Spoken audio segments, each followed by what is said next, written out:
Nakapagtala ang Philippine Red Cross o PRC ng malaking bilang na mga natulungan sa kanilang nationwide monitoring na umabot sa 9,293 individuals.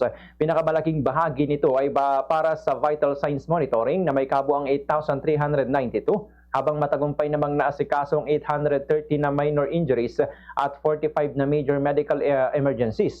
Dagdag pa rito, 26 patients na nangangailangan ng mas mataas na antas na medikal na atensyon na ligtas na naiatid sa mga hospital facilities.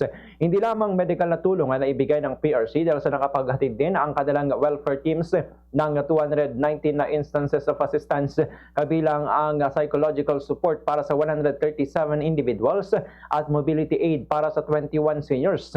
Sa kasalukuyan, may 2,144 staff at volunteers na nakadeploy pa rin sa iba't ibang panig ng bansa na bumubuo ng matibay na safety net para sa publiko. Kabilang sa kanilang operational strength ang 80 ambulances, 412 na first aid stations, 109 na foot patrols at 100 welfare desks.